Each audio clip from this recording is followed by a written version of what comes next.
चलो भाई class start करते हैं। ऑडिबल हूँ मैं? Yes sir. ठीक है, तो कल कुछ कंसेप्ट हम लोगों ने पढ़ लिए थे यहाँ पे। ठीक है। एक कंसेप्ट आज नया जो पढ़ना है वो पढ़ना है मटीरियलिटी का कंसेप्ट। ठीक है, अब ये भी बहुत इंपॉर्टेंट कंसेप्ट है आपके ऑडिट के पॉइंट ऑफ व्यू से, तो बड़ा ध्यान से इसको समझना। देखो, मटीरियलिटी का कंसेप्ट हम लोग पढ़ेंगे। मटीरियल मीन्स इंपॉर्टेंट, है ना। It is synonym to word important. आप उसको, जब आपको वर्ड यूज करना इंपॉर्टेंट, तो आप मटीरियल भी वहां पे यूज कर सकते हो। तो अब इसका ऑडिट से क्या लेना देना है वो हम लोग समझ लेते हैं। देखो, ऑडिट आप फाइनेंशियल स्टेटमेंट्स की करते हो। फाइनेंशियल स्टेटमेंट्स में बहुत सारी चीजें हैं। ठीक है। तो अब वहां पर जो अमाउंट इन्वॉल्व है, ठीक है, वो amount involve unless and until वो मटेरियल नहीं होता, वो यूजर्स के डिसीजन पे इम्पैक्ट नहीं डालता। देखो, अल्टीमेटली हम ऑडिट का पर्पस क्या है, आप इसको शुरू से देखिए। ऑडिट का पर्पस ये है कि जो लोग हमारी ऑडिट करने के बाद फाइनेंशियल स्टेटमेंट्स को देखें, वो अपना डिसीजन लें तो कॉन्फिडेंटली डिसीजन लें। यही है भाई उनका कॉन्फिडेंस बिल्डअप करना फाइनेंशियल स्टेटमेंट्स में। यस और नो? Yes sir.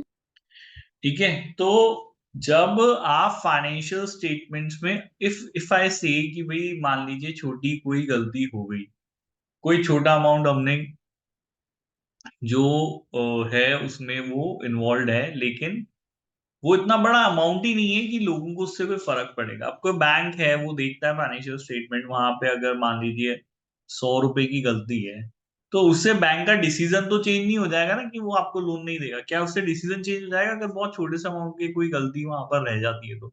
ये बताइए। No sir. नहीं होगा ना। तो जिन लोगों को फाइनेंशियल स्टेटमेंट यूज करना है, वो लोग अपना डिसीजन तब तक चेंज नहीं करेंगे जब तक कि अमाउंट इन्वॉल्व जो है वो वाकई मटेरियल अमाउंट है, वो बड़ा अमाउंट है, वाकई वो महत्व रखता है। ठीक है। तो लेकिन अब ये क्वेश्चन हमारे सामने आता है कि सर, अमाउंट मटेरियल होता कब है? क्या 100 रुपए का अमाउंट मटेरियल है? क्या 1000 रुपए का अमाउंट मटेरियल है? क्या 10,000 रुपए का अमाउंट मटेरियल है? अमाउंट मटेरियल कौन सा अमाउंट है मटेरियल? ये चीज तो समझ में आ गई भाई यहाँ पे? यस और नो? Yes sir. कि भाई फाइनेंशियल स्टेटमेंट्स के लिए, ऑडिट के लिए पर्पस ये है कि आप जो है वो ये देखो कि मैं मटेरियल इन्वॉल्व, अमाउंट इन्वॉल्व है या नहीं। ठीक है। तो छोटी मोटी गलतियां ढूंढने के लिए हम लोग नहीं बैठे हैं ना ऑडिट के अंदर। छोटी मोटी गलतियां होती रहती हैं, चलती रहती है। उससे कोई फर्क यहाँ पे फाइनेंशियल स्टेटमेंट्स को पढ़ने वालों पे नहीं पड़ने वाला। उनको फर्क तब तक नहीं पड़ेगा जब तक मटेरियल अमाउंट जो है वो इन्वॉल्व नहीं है। अब मटेरियल अमाउंट है क्या, वो सारी दिक्कत है कि भाई है क्या। सर, ये समझ में नहीं आ रहा कि मटेरियल अमाउंट है क्या। तो मटेरियल अमाउंट का कोई फॉर्मूला नहीं है हमारे पास। ठीक है कि सर ये फॉर्मूला मैं आपको दे दूं, वो डिपेंड करता है क्लाइंट के ऊपर। अब अंबानी जी के लिए तो अपने बच्चे की शादी में 10,000 करोड़ रुपए खर्च कर दिए, उनके लिए कोई बड़ी बात नहीं है। आपके लिए और मेरे तो बहुत बड़ी बात है ये। हाँ या ना? यस और नो? Yes sir. तो हमारे लिए जो अमाउंट मटेरियल है, वो जरूरी नहीं है कि भाई सबके लिए वही अमाउंट मटेरियल। तो मटेरियलिटी डिपेंड करती है बहुत ज्यादा कि भाई आपका क्लाइंट कैसा है, क्या उसके फाइनेंशियल स्टेटमेंट है, कितना उसने सेल किया, कितना उसने प्रॉफिट कमाया, कितना उसका टर्नओवर है, उन सब चीजों के ऊपर डिपेंड करता है। वो हम लोग सीख लेंगे यहाँ पे। अब डेफिनेशन जो ISA 320 कह रहा है कि miss statement including omissions are considered to be material if they individually or in aggregate could reasonably expected to influence the economic decisions of the user taken on the basis of the financial statement। तो हम किसी amount को material तब मानते हैं जब वो amount इस इतना बड़ा अमाउंट है कि भाई उससे यूजर का डिसीजन जो है, देखो, वो चेंज हो जाए, तभी वो अमाउंट मटेरियल, अदरवाइज वो मटेरियल नहीं है। ये इन्होंने डेफिनेशन में क्या है, इसका मतलब कोई फॉर्मूला नहीं दिया आपकी डेफिनेशन के अंदर। कोई डेफिनेशन में फॉर्मूला नहीं है यहाँ पे कि भाई अमाउंट मटेरियल क्या होगा। यस और नो? नहीं यस सर। नहीं है कोई फॉर्मूला। इन्होंने तो बस इतना बोल के छोड़ दिया कि अगर वो अमाउंट इकोनॉमिक डिसीजन को अफेक्ट करता है तो वो अमाउंट मटेरियल है, अगर वो इकोनॉमिक डिसीजन को अफेक्ट नहीं करता तो अमाउंट इमटेरियल है। ठीक है। अब यहाँ पे एक, यहाँ पे आईएएस इंटरनेशनल अकाउंटिंग स्टैंडर्ड्स की यहाँ पे बात करी गई है। सिमिलर डेफिनेशन है, वो ज्यादा देखने की जरूरत नहीं है, है ना। Information is material. Formatting, misstating, or obscuring it could reasonably expected to influence the decision that the primary user of general purpose financial statement make on basis of those financial statement which provide for an about a specific reporting entity. तो दोनों definition में ज्यादा कोई फर्क नहीं है भाई. ISA 320 भी यही बात कर रहा है कि कोई अमाउंट इकोनॉमिक स्टेट डिसीजन को अफेक्ट करता हो, और IAS 1 जो है वो भी यही बात कर रहा है. दोनों एक ही बात कर रहे हैं यहाँ पे. यस और नो? Yes, sir. दोनों एक ही बात कर रहे हैं. चाहे भले आपने उसको लिखा अपने अपने तरीके से, अलग तरीके से, बट उन दोनों का फोकस यहाँ पर इन्फ्लुएंसी डिसीजन के ऊपर ही है. तो ISA 320 भी यही बात कर रहा है. ISA 1 भी बात, IAS 1 भी यही बात कर रहा है. What is the significance? If the financial statement contain material misstatement, they cannot be deemed to show a true and fair view. As a result, the focus of an audit is identifying the significant risk of material misstatement in the financial statement and design. तो हमारे audit के लिए बात ये है कि हम लोग जब ऑडिट करते हैं तो बेटा ऑडिट इस चीज के लिए करते हैं कि हम मटेरियल मिस स्टेटमेंट के डिटेक्शन के लिए काम करें, है ना. इसके लिए हमको यहाँ पे काम करना होता है कि भाई मटेरियल मिस स्टेटमेंट नहीं हो. मिस स्टेटमेंट हो सकते हैं, लेकिन क्या नहीं होने चाहिए, वो मटेरियल मिस स्टेटमेंट नहीं होने चाहिए फाइनेंशियल स्टेटमेंट में. तो आप छोटी छोटी गलतियां ढूंढने के लिए काम नहीं कर रहे, आप बड़ी गलतियां ढूंढने के लिए काम कर रहे. ठीक है भाई, समझ में आई बात यहाँ पे? यस और no? Yes, sir. It is a matter of professional judgement. ठीक है, क्या क्या चीजें कंसीडर करते हैं हम लोग. मटेरियल मिस स्टेटमेंट क्या इकोनॉमिक डिसीजन को अफेक्ट करेगा, साइज क्या है, नेचर क्या है मिस स्टेटमेंट का, और फाइनेंशियल स्टेटमेंट्स को पढ़ने वाले कौन से लोग हैं, यूजर एज अ ग्रुप कौन है, किसको इसकी जरूरत होती है. ये सब्जेक्टिव मैटर है बेटा, ये इन्होंने यहाँ पे बताया. It is a subjective matter. लेकिन ISA 320 साथ साथ यहाँ पे एक स्टैंडर्ड हमको दे रहा है कि भाई देखो, जनरली हम लोग देखो, हो सकता है कि ये भी अमाउंट मटेरियल ना हो, बट जनरली हम लोग as the from the examination point of view भी ना, आप अपने एग्जाम में जो भी क्वेश्चन सॉल्व करेंगे वो इन तीन चीजों को लेकर के सॉल्व करेंगे. यही कंसीडर हम लोग कर रहे हैं. तो ISA 320 कह रहा है कि कोई भी अमाउंट मटेरियल है, अगर वो रेवेन्यू का 1% हो, प्रॉफिट बिफोर टैक्स का 5 to 10% हो, और टोटल एसेट्स का 1 to 2% हो, इस अमाउंट को बेटा अपन मटेरियल कंसीडर करते हैं. क्लियर है भाई, समझ में आ गया यहाँ पे? यस और नो? Yes, sir. ठीक है ना. ये टेबल ध्यान रखना. 1/2% to 1% of revenue, 5 to 10% of PBT, और 1 to 2% of total asset, it will be considered at material. ठीक है. अब इन्होंने एक ट्यूटोरियल नोट दिया है, इस चीज को ध्यान से समझ लो. इन्होंने बोला कि एग्जाम में हम लोगों को लोएस्ट एंड ऑफ रेंज यहाँ पर जो है वो यूज करनी है. वेदर मटेरियल, जब आप ये डिटर्मिनेशन कर रहे हो, आपके सामने क्वेश्चन आया एग्जाम के अंदर, तो अब क्वेश्चन में 10% PBT आप मटेरियल, वो तो मटेरियल ही है, लेकिन आप कहाँ पे चलेंगे, आप लोअर एंड पे चलेंगे. कहाँ पे चलेंगे भी यहाँ पे? लोअर एंड पे. तो अगर कोई क्वेश्चन आया उसमें आपको मटेरियल डिटरमाइन करनी है, तो अमाउंट आपका यहां से आएगा, ये ना, यहां से आपका बेटा अमाउंट आएगा, वो अमाउंट मटेरियल. अगर कोई अमाउंट 0.5% ऑफ रेवेन्यू में 5% PBT का है और 1% टोटल एसेट्स का है, ठीक है, तो उसको हम लोग यहाँ पे क्या कंसीडर करेंगे? मटेरियल कंसीडर करेंगे. क्लियर है भाई, समझ में आ गई बात यहाँ पे? यस और नो? Yes, sir. ये तीनों कंडीशन सेटिस्फाई होनी चाहिए. नहीं, तीनों नहीं होनी चाहिए. ठीक है. लोएस्ट रेंज अभी मैं आगे बता दूंगा वो तो. ठीक है, आपका अमाउंट या तो if it is 0.5% of revenue, if it is 5% of PBT, और इफ इट इज 1%, दोनों में से लीस्ट, तीनों में से लीस्ट जो है ना, वो अमाउंट हमारे लिए मटेरियल होगा. ठीक है. तो अब कोई अमाउंट मान लीजिए 5% है प्रॉफिट का, वो 0.5% भी रेवेन्यू का नहीं है, तो भी वो मटेरियल है. आया समझ में? यस और no? Yes, sir. So if say for example कि मान लीजिए प्रॉफिट बिफोर टैक्स आपका 100 रुपीज है, तो इसका 5% कितना हो गया यहाँ पे? 5 रुपीज. ये अमाउंट मेरे लिए मटीरियल है ना. अब अगर मान लीजिए रेवेन्यू मेरा 1000 रुपए है, तो 1000 रुपए का तो 0.5% कितना होता है? और बढ़ा देता हूं. अगर मेरा रेवेन्यू 10,000 रुपए, तो 10,000 रुपए का 0.5% कितना होगा? जल्दी बताओ कितना होगा? 500. 10,000 का 500 है ना? So it is greater then 5% of profit. 50 sir, 50 होगा. हाँ 50 हो, कोई बात नहीं, ठीक है। तो अगर 0.5% ऑफ 10,000 इज ₹50, तो 50 will be considered as material. अब ये चाहे भली 5% से कम है ना, क्या फर्क पड़ता है उस बात से? तो जो भी चीज सबसे लोअर होगी हमारे लिए, वो मटेरियल कंसीडर हम लोग उसको करेंगे। क्लियर है, समझ में आ गया यहाँ पे? यस और नो? Yes sir.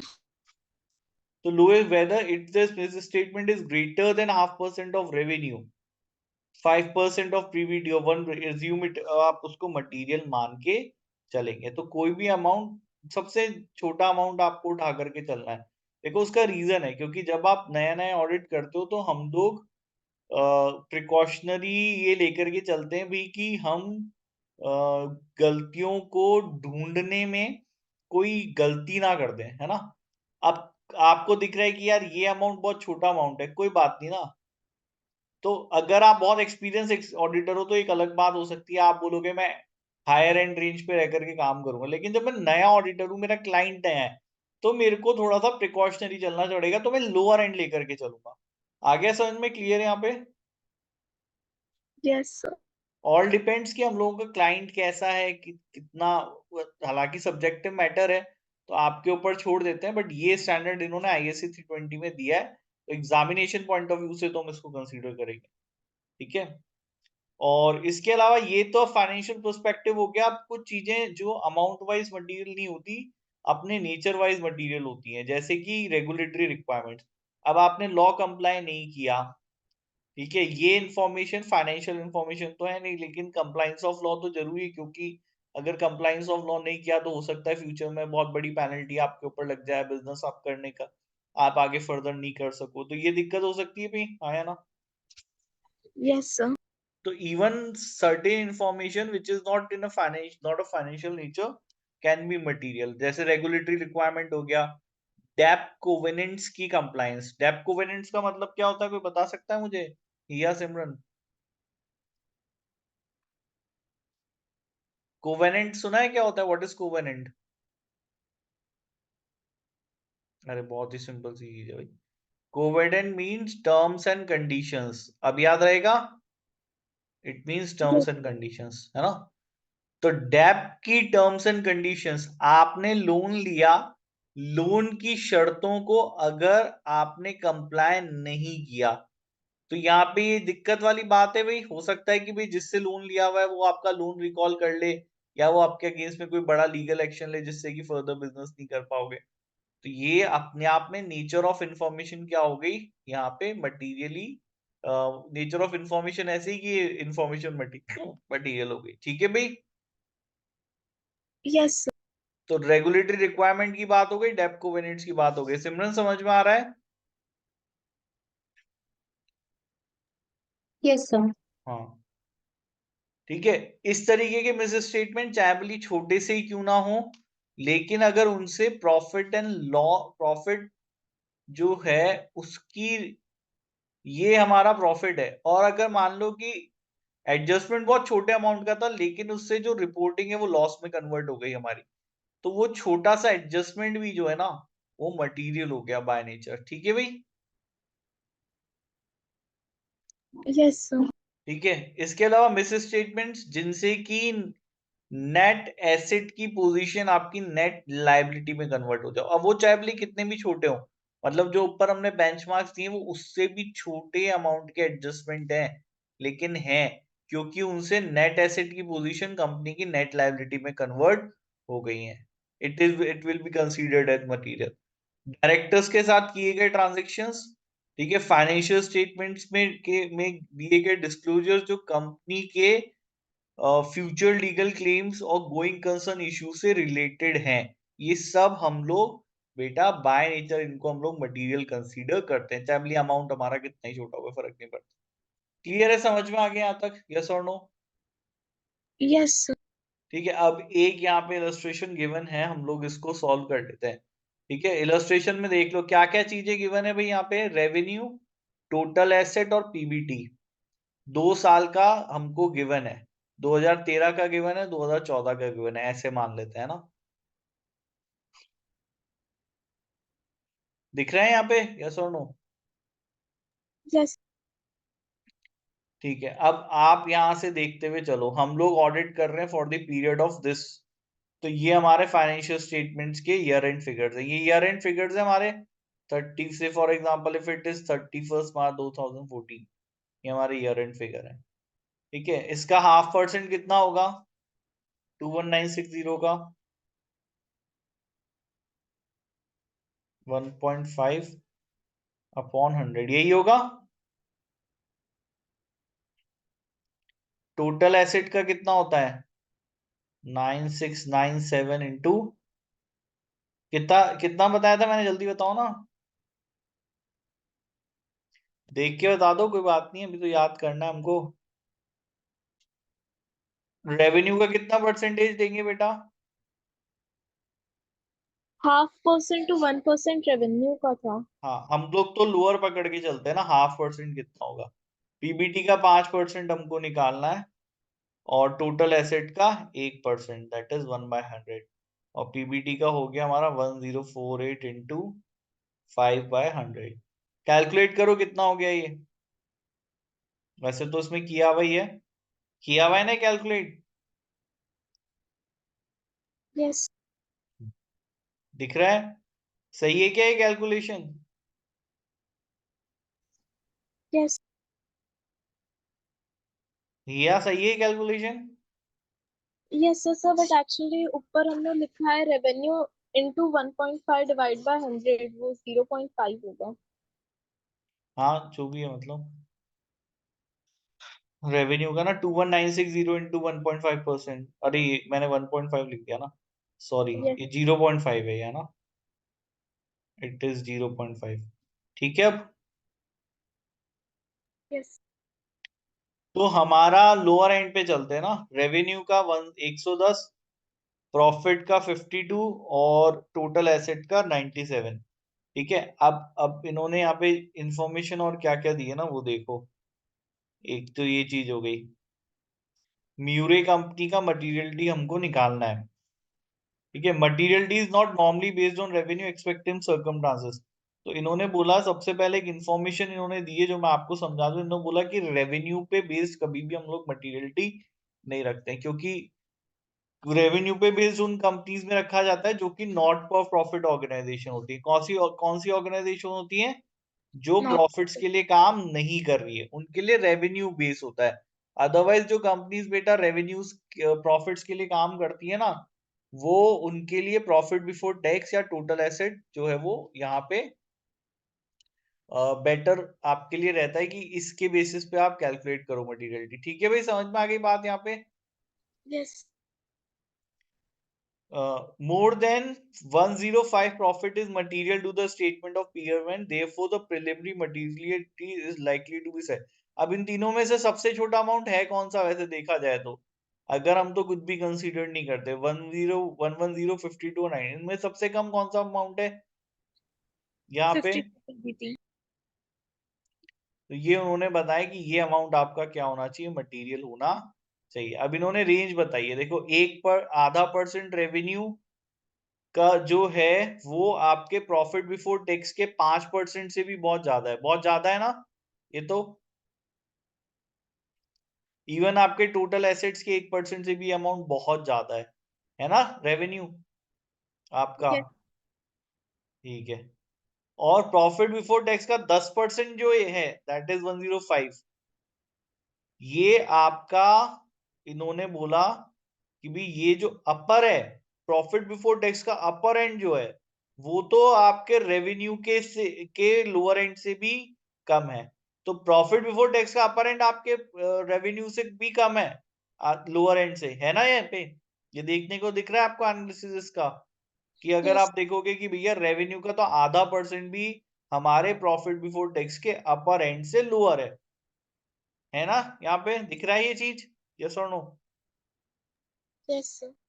हाँ, तो ये क्या कह रहे हैं कि इस अमाउंट से ज्यादा का कोई भी अमाउंट आप लोग प्रिलिमिनरी मटेरियलिटी आप कंसीडर कर सकते हो, ठीक है। लेस देन 50, अब 52 से कोई भी कम अमाउंट मटेरियल नहीं है, ठीक है। तो प्रिलिमिनरी मटेरियलिटी आपको इस अमाउंट, मतलब प्रिलिमिनरी मटेरियलिटी आपको इस अमाउंट के आसपास यहाँ पे डिटरमाइन करनी चाहिए, मतलब 52 से लेकर के 105, मतलब एज, क्योंकि ये मैटर ऑफ सब्जेक्टिविटी है यहाँ पे इन्वॉल्व, तो इस अमाउंट के बीच में हम लोग क्या कर सकते हैं, मटेरियलिटी डिटरमाइन कर सकते हैं भाई यहाँ पे, यस और नो। Yes sir. क्यों इन्होंने ऐसा बोला, क्योंकि देखो 105 ऑफ प्रॉफिट बिफोर टैक्स, ये आपका रेवेन्यू का भी लोअर एंड के से छोटा है, और इवन टोटल एसेट्स के लोअर एंड से कोई ज्यादा अमाउंट है नहीं, दैट्स व्हाई इसके बीच में होना चाहिए आपका अमाउंट, कुछ भी मटेरियलिटी आप डिटरमाइन कर सकते हैं, ये इन्होंने बताया। क्लियर है भाई, समझ में आ गया यहाँ पे, यस और नो। Yes sir. ठीक है, बाकी इन्होंने बोला कि भाई वैसे और आप देखना चाहो तो सूटेबल मटेरियलिटी ये हो सकती है कि भाई हम लोग यहाँ पर इस वाले अमाउंट को मटेरियल मान लें जो हमारा टोटल एसेट्स का है, ठीक है। ये बिल्कुल कम तो नहीं है, लेकिन ये हमारे प्रॉफिट बिफोर टैक्स के अपर एंड से कम आ रहा है, इस वजह से इन्होंने इसको 97 कंसीडर किया है। क्लियर है, समझ में आ गया यहाँ पे, यस और नो। ये no, a yes sir. suitable preliminary materiality level is most likely to be one that lies within the overlap of the ranges calculated for profit and total assets. As this is the lower end of the asset range, this would be relatively prudent measure of the materiality. बाकी ये आपका 105, ये 1.1% total assets के बराबर है। Preliminary materiality could be set at this end of range if this was a recurring audit, मतलब ये amount आपका होना चाहिए अगर आप फर्स्ट टाइम ऑडिट करते हो किसी कंपनी की। कब ऑडिट करते हो आप, फर्स्ट टाइम। और अगर आप वापस से किसी कंपनी की ऑडिट करते हो तो रिस्क भी तो रिड्यूस हो जाएगा ना, उस कंपनी को तो हम पहले से जानते हैं, है ना। तो अगर आप किसी कंपनी को बेटा पहले से जानते हो, वापस उसकी ऑडिट कर रहे हो, तो ऐसे केस में हम लोग मटेरियलिटी का लेवल बढ़ा सकते हैं। आया समझ में, क्लियर है यहाँ पे, यस और नो। यस तो सभी चीजों को ध्यान में रखते हुए इन्होंने बोला ये इसके बीच में आप कुछ भी मटेरियलिटी लेवल डिटरमाइन कर सकते हैं। बट देखो फिर भी मैं बताऊं, इसको हम लोग सिंपल कर लेते हैं, ये तो चलो इन्होंने सब्जेक्टिविटी और बहुत सारे फैक्टर्स इन्वॉल्व कर दिए। आप तो लोअर एंड पे जो सबसे कम होना फिगर, क्वेश्चन जब आप करोगे तो लोअर एंड पे जब, चाहे वो 1.5% हो, चाहे वो 1% हो, चाहे वो 5% हो, तो इनमें से जो सबसे लोअर एंड हो, लोअर फिगर, आप उसको मटेरियल कंसीडर कर लेना। क्लियर है, समझ में आ गया यहाँ पे, यस और नो। यस एक, हाँ ये इन्होंने बताया। अब देखो एक कंसेप्ट तो मैंने आपको पढ़ा दिया मटेरियलिटी का, एक इन्होंने कंसेप्ट यहाँ पे दिया परफॉर्मेंस मटेरियलिटी। अब मटेरियलिटी एंड परफॉर्मेंस मटेरियलिटी का मतलब क्या है, देखो मटेरियलिटी तो हमने ऊपर डिटरमाइन कर ली कि सर ये अमाउंट मटेरियल है ना, इससे कम का अमाउंट मटेरियल नहीं है, इससे ऊपर का अमाउंट मटेरियल है। ऊपर अभी हमने एक क्वेश्चन भी थोड़ा बहुत सॉल्व किया, तो जो हमको अमाउंट मटेरियल लग रहा है, से फॉर एग्जाम्पल कि आपको ऐसा लगता है, मैं एग्जाम्पल के लिए दे रहा हूं ना, that 100 rupees amount is material, ये अमाउंट मटीरियल होगा, से फॉर एग्जाम्पल, ठीक है। तो इस अमाउंट को मटेरियल मानते हैं। तो अगर कोई मिस स्टेटमेंट जो कि 100 रुपीज का है, वो मिस स्टेटमेंट यूजर के डिसीजन को अफेक्ट करेगा, यही मतलब हुआ इसका, यस और नो। यस यही मतलब हुआ ना, अगर मैंने 100 रुपीज को मटेरियल डिटरमाइन कर लिया, तो कोई भी मिस स्टेटमेंट जिस जो उसमें अमाउंट इन्वॉल्व 100 रुपए का है, वो अमाउंट मटेरियल है। लेकिन अब मान लो कोई गलती 100 रुपए से कम की है, से फॉर एग्जाम्पल की गलती हुई 60 रुपीज की, मिस स्टेटमेंट 60 रुपीज का, ये मटेरियल अमाउंट है, यस सर। ये मटेरियल है सर, फर्स्ट। एक और गलती हुई 20 रुपीज की, ये भी अमाउंट में मटेरियल अमाउंट है। Yes sir. एक और गलती हुई 40 रुपीज की, ये भी अमाउंट में मटेरियल अमाउंट है। यस सर, लेकिन अगर इनको एग्रीगेट करेंगे तो मटेरियल अमाउंट हो जाएगा। हाँ, अगर इसको एग्रीगेट कर देंगे 60 40 प्लस 20, तो टोटल एग्रीगेट में इन तीनों मिस स्टेटमेंट से जो फाइनेंशियल स्टेटमेंट में इंपैक्ट आएगा वो 120 रुपीज का आएगा, वो अमाउंट मटेरियल हो जाएगा। तो इस वजह से जो अमाउंट मटेरियल होता है ना, उस लेकिन जब हम ऑडिट करते हैं तो उस अमाउंट से भी नीचे जा करके हम लोग मटीरियलिटी लेवल डिटरमाइन करते हैं, जिसको परफॉर्मेंस मटीरियलिटी होती है। मतलब पब्लिक के लिए, जनता के लिए 100 रुपए का अमाउंट मटीरियल हो सकता है, लेकिन मेरे लिए यहाँ पे 60 रुपीज का, 70 रुपीज का अमाउंट भी मटीरियल होगा। ठीक है, तो अगर आप ऑडिट कर रहे हो और ड्यूरिंग दी ऑडिट आपको कोई गलती पकड़ाई में आती है, डिटेक्ट होती है, जिसमें अमाउंट इन्वॉल्व 60 या 70 रुपीज है, तो आप उसको मटेरियल कंसीडर करेंगे बेटा। आया समझ में? क्लियर है यहाँ पे? यस और no? Yes sir. It is called as performance materiality, मतलब वो मटीरियलिटी जो कि हम लोग परफॉर्म करते वक्त कंसीडर करेंगे। Amount set by the auditor at less than the material for the financial statement as a whole to reduce to an appropriately low level the probability that an aggregate of uncorrected and detected misstatement exceeds materiality for the finance। तो वो कोशिश ये होती है, कहने का मतलब ये है कि हम लोग मटीरियलिटी लेवल से कम का अमाउंट डिटरमाइन करके चलते हैं, ताकि जो छोटी छोटी गलतियां मिल रही हैं उनको हम लोग पकड़ पाए, और ऐसा ना हो कि वो मिल करके एक मटेरियल अमाउंट क्रिएट कर दें, जिसको हम फिर बाद में ढूंढ नहीं पाएंगे। क्योंकि अगर आपने मटेरियल माना 100 था, किया भी 100 है, तो हो सकता है छोटी छोटी गलतियां मिलकर के 100 रुपए से ज्यादा की मिस स्टेटमेंट क्रिएट करती हो, जो आपने डिटेक्ट नहीं की हो। यही होगा भाई उसका तो इम्पैक्ट यहाँ पे। यस और नो? यस। इस वजह से तो ऑडिटर जो परफॉर्मेंस मटीरियलिटी सेट करता है वो ओवरऑल मटीरियलिटी से लोअर लेवल पे सेट करी जाती है। इससे ऑडिटर का जो रिस्क है मिस स्टेटमेंट्स को डिटेक्ट नहीं किए जाने का, वो रिड्यूस हो जाता है। आ गया भाई सिमरन? समझ में? क्लियर है यहाँ तक? Yes sir. दो मेजर कंसेप्ट हैं ये, पहला मटीरियलिटी और दूसरा परफॉर्मेंस मटीरियलिटी। इसको समझ लेना, ये आगे बहुत काम आने वाला है। ठीक है, नेक्स्ट हमारे आगे रिस्क असेसमेंट प्रोसीजर। अब आप क्या प्रोसीजर अपनाएंगे रिस्क असेसमेंट करने के लिए? अभी तक हमने क्या पढ़ा? अभी तक पढ़ा हमने सर हमें रिस्क असेसमेंट करना है, ये पढ़ा अपन ने, आया ना? यस। क्यों करना है? ताकि सर हमको पता हो कि risk of material miss statement कितना इन्वॉल्व है, ऑडिट रिस्क कितना है यहाँ पर, ताकि हम आगे के फर्दर प्रोसीजर्स डिटरमाइन कर पाए, इसलिए करना है। लेकिन ये रिस्क असेसमेंट होगा कैसे? इसके लिए क्या प्रोसीजर्स हैं? प्रोसीजर्स है इंक्वायरीज, प्रोसीजर है एनालिटिकल, प्रोसीजर है ऑब्जर्वेशन, प्रोसीजर्स है इंस्पेक्शन। हम ये एक प्रोसीजर यहाँ पे यूज में लेंगे रिस्क असेसमेंट करने के लिए। क्लियर है? समझ में आ गया यहाँ पे? यस और नो? यस।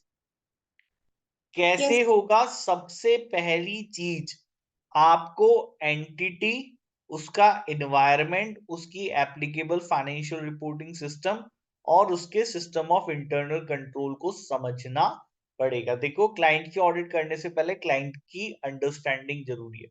क्या बिजनेस करता है क्लाइंट, कैसे सेल करता है, कैसे परचेज करता है, क्या प्रोसेसेस हैं, क्या कंट्रोल्स बना रखे हैं इंटरनल, क्या इनके यहाँ पे कंप्यूटर्स का कितना यूज होता है, आईटी का सिस्टम, आईटी कितना इंटीग्रेटेड है इनके बिजनेस में, किस तरीके से ये इंफॉर्मेशन टेक्नोलॉजी का यूज लेते हैं, यहाँ पे कंट्रोल्स को मानने का कितना कल्चर है, मतलब इनका एनवायरनमेंट कैसा है, कल्चर कितना है, ऑनेस्टी कितनी है, मैनेजमेंट में इंटीग्रिटी कितनी है, ये सब चीजें समझनी पड़ती हैं रिस्क असेसमेंट करने के लिए। क्लियर है? समझ में आई बात यहाँ पे मेरी? यस और नो? यस। ठीक है, अब सबसे पहले जब आप एंटिटी को समझेंगे तो एंटिटी को क्या क्या क्या समझेंगे? आपको समझना है कि उसका ऑर्गेनाइजेशन स्ट्रक्चर क्या। ऑर्गेनाइजेशन स्ट्रक्चर समझते हो?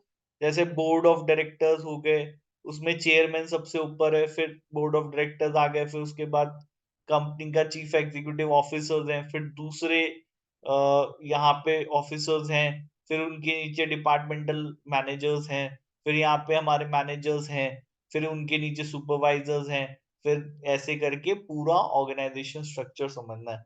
क्लियर है भाई यहाँ पे? यस और नो? यस। फिर आप एंटिटी की ओनरशिप एंड गवर्नेंस समझेंगे, कौन लोग ओनर हैं, ओनरशिप का स्ट्रक्चर कैसा है, शेयर होल्डर्स कौन है, मेजर माइनर शेयर होल्डर्स कौन है, क्या प्रेफरेंस शेयर्स कंपनी ने इशू किए हैं, क्या इक्विटी शेयर्स इशू किए हैं, क्या पैसा डेब्ट से आया हुआ है। मतलब इस तरीके से आप ओनरशिप एंड गवर्नेंस समझेंगे। फिर आप समझेंगे कि बिजनेस मॉडल में उनके सिस्टम बिजनेस में कितना वो लोग आईटी इंटीग्रेटेड है, इंफॉर्मेशन टेक्नोलॉजी का कितना यूज लेते हैं। इंफॉर्मेशन टेक्नोलॉजी से सिंपल मतलब है मेरा कि भाई कंप्यूटर्स का और टेक्नोलॉजी का कितना यूज इनके बिजनेस में लिया जाता है। आया समझ में यहाँ पे, यस और नो? यस। ठीक है, कितना इंटीग्रेटेड है यहाँ पे उनका, आउटसोर्सिंग कितनी कर रखी है, इंडस्ट्री क्या है, रेगुलेटरी बॉडी कौन सी है, दूसरे एक्सटर्नल फैक्टर्स हो गए। ठीक है, फाइनेंशियल परफॉर्मेंस का असेसमेंट कम आपका क्लाइंट कैसे कर रहा है ये समझना पड़ेगा। एप्लीकेबल फाइनेंशियल रिपोर्टिंग फ्रेमवर्क क्या है, क्या कंपनी की अकाउंटिंग पॉलिसीज हैं जो वो फॉलो करते हैं, क्या वो कंसिस्टेंट है एप्लीकेबल अकाउंटिंग फ्रेमवर्क से। इसके अलावा कंपनी एंटिटी का सिस्टम, उसका इंटरनल कंट्रोल, ये सब चीजें है ना। मैंने वैसे फर्स्ट जब डिस्कशन किया था ये सब बता, तो सबसे पहले तो आप ये सब चीजें समझोगे। क्लियर है भाई, समझ में आ गए यहाँ पे, यस और नो? यस। है ना, एक एक चीज डिटेल में बता दिया आपको मैंने कि भाई कंपनी का सबसे पहले अपने क्लाइंट को समझना है। क्या समझना है? एंटिटी और उसके एनवायरनमेंट को समझना है। उसमें क्या समझना है? ऑर्गेनाइजेशन स्ट्रक्चर समझना है, ओनरशिप गवर्नेंस समझना है, यूज ऑफ आईटी समझना है, इंडस्ट्री रेगुलेटरी समझना है, एक्सटर्नल फैक्टर्स समझने हैं, उसके अलावा फाइनेंशियल परफॉर्मेंस का मेजरमेंट समझना है। ठीक है, एप्लीकेबल फाइनेंशियल रिपोर्टिंग फ्रेमवर्क समझना है, component of internal control system समझना है। क्लियर है भाई, समझ में आ गया यहाँ पे, यस और नो? यस। ये अंडरस्टैंडिंग आप रिस्क असेसमेंट में काम में लेंगे। अब ये आपको इंफॉर्मेशन कहाँ से मिलेगी? आपका पास फॉर्म हो सकता है, प्रीवियस ईयर का ऑडिट फॉर्म हो सकती है, एनालिटिकल प्रोसीजर्स है, क्लाइंट है, एक्सटर्नल सोर्सेज है, यहाँ से सारी इंफॉर्मेशन मिलेगी। आ गया समझ में? क्लियर है यहाँ पे, यस और नो? यस। पहली चीज। अब इन्होंने बात करी है एनालिटिकल प्रोसीजर्स की। अब ये क्या होते हैं? देखो, प्रोसीजर्स हम लोग ऐसे नहीं समझेंगे कि भाई कोई प्रोसीजर में समझ लिया तो अब सर इसका काम सिर्फ रिस्क असेसमेंट नहीं होगा। देखो, प्रोसीजर है, इस प्रोसीजर को आप कभी भी यूज में ले सकते हो, वो चाहे भी रिस्क असेसमेंट करते हुए लो, चाहे ऑडिट करते हुए लो, आगे फर्दर जब ऑडिट प्रोसीजर परफॉर्म करेंगे। ठीक है, अब एनालिटिकल प्रोसीजर है क्या? जब ऑडिटर ने दो चीजों का कंपैरिजन किया। किसका कंपैरिजन किया? किसी भी दो चीजों का कंपैरिजन किया। आपने रेशियोज कैलकुलेट करने सीखे बेटा? सीखे नहीं सीखे? Yes sir. सिमरन सीखे? रेशियोज कैलकुलेट करने सीखे? Yes sir. बताओ फिर, कोई एक रेशियो बताओ, कौन सा रेशियो सीखा? Current ratio is equal to current current liability. Ratio सीखा है सर, और एक ही रेशियो है, ROC, replace ratio, gross profit gross margin, profit ratio. Net फिर एसेट और टर्नओवर। इसके अलावा और एग्जांपल दो, जल्दी दो। Net asset turnover, receivable days, inventory days, payables, हाँ, पेमेंट। तो इन रेशियोज को आपने पढ़ लिया, आपने रेशियो कैलकुलेट करना सीखा। इतना ही सीखा कि और भी कुछ सीखा? Meanings and applications. Hmm, ratios आपने पढ़े, रेशियो आपको कैलकुलेट करना आ गया, इसके आगे क्या? क्या फायदा रेशियो कैलकुलेट करने का जब आप उसका एनालिसिस नहीं कर सकते? तो ऐसे रेशियो कैलकुलेट करने का क्या फायदा? अकाउंटेंट हो या फिर यहाँ पे क्या कहते हैं, चार्टेड अकाउंटेंट बनना है? क्या बनना है? अकाउंटेंट बनना है, चार्टेड अकाउंटेंट बनना है? Chartered accountant. तो फिर कैलकुलेट करना ही सीखा, एनालिसिस करना कौन सीखेगा? वो भी तो होती है ना चीज। आपको काम सिर्फ कैलकुलेट करने का नहीं है, कैलकुलेशन तो कोई बीकॉम पास बच्चा भी कर लेगा, वो कोई बड़ी बात थोड़ी ना कैलकुलेट करना। रेशियो ही तो है, बात है एनालिसिस की। तो जब आप करंट रेशियो निकालते हो तो आपको ये पता है क्या, क्या रेशियो जो निकला है उससे कंपनी के जो शॉर्ट टर्म करंट एसेट्स की पोजीशन है वो क्या है, वो हम लोग उसका एनालिसिस करें, क्या ये कंपनी अब की पोजीशन सही है, क्या ये अपने डेब्ट्स पे कर पाएगी नहीं कर पाएगी। ये सब चीजें भी तो एनालिसिस दी मेन पार्ट ना। अल्टीमेटली रेशियो कैलकुलेशन क्या है, वो कोई भी करके दे देगा, समझ में आने वाली बात तो एनालिसिस है। है या नहीं? यस और नो? Yes. हाँ, तो एनालिटिकल प्रोसीजर्स ये कहते हैं कि दो चीजों का कंपैरिजन करो और उसको एनालाइज करो। ठीक है, वो दो चीजें कुछ भी हो सकती हैं। आप रेशियोज कैलकुलेट कर लो, ठीक है, आपने 2 साल का प्रॉफिट कंपेयर कर लिया, आपने 4 साल का ट्रेंड एनालिसिस कर लिया। तो जब भी हम दो या दो से ज्यादा चीजों के रिलेशनशिप को स्टडी करके कोई एनालिसिस करते हैं, कोई इवेल्युएशन करते हैं, उसको हम लोग एनालिटिकल प्रोसीजर बोलते हैं। क्लियर है भाई? समझ में आ गया यहाँ पे? यस और नो? Yes. ठीक है, तो भाई ये चीज सीखो, calculation is not only your destiny, analysis is your destiny. आपको उनको फिगर्स को देख के समझ में आना चाहिए कि भविष्य क्या है, क्या होगा, है ना? ये इंपॉर्टेंट है आना। तो इसमें डेफिनेशन आईएसए 520 में ये है कि फाइनेंशियल इंफॉर्मेशन या नॉन फाइनेंशियल इंफॉर्मेशन को के रिलेशनशिप्स को स्टडी करके जब हम फ्लक्चुएशंस को आइडेंटिफाई करते हैं या इनकंसिस्टेंट रिलेशनशिप को यहाँ पे इवेलुएट करते हैं, ठीक है, जब उसमें सिग्निफिकेंट अमाउंट का डिफरेंस होता है एक्सपेक्टेड वैल्यू से, तो उसको हम लोग एनालिटिकल प्रोसीजर कहते हैं। क्लियर है भाई? समझ में आ गया यहाँ पे? यस और नो? Yes.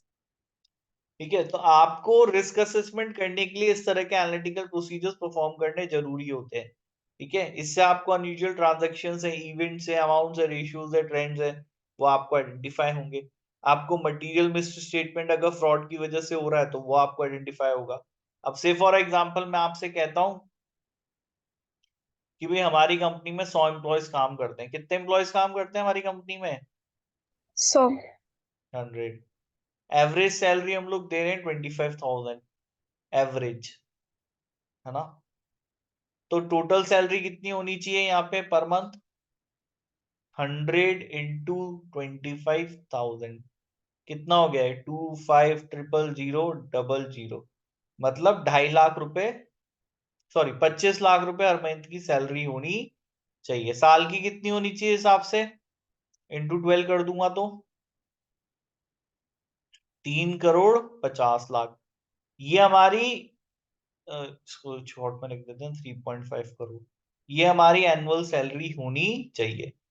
ठीक है, अब एक्चुअल में मान लो 5 करोड़ रुपए सैलरी दी गई है, तो इस दोनों के को साथ में कंपेयर करो, क्या आपको लग रहा है कि अनयूजुअल रिजल्ट है?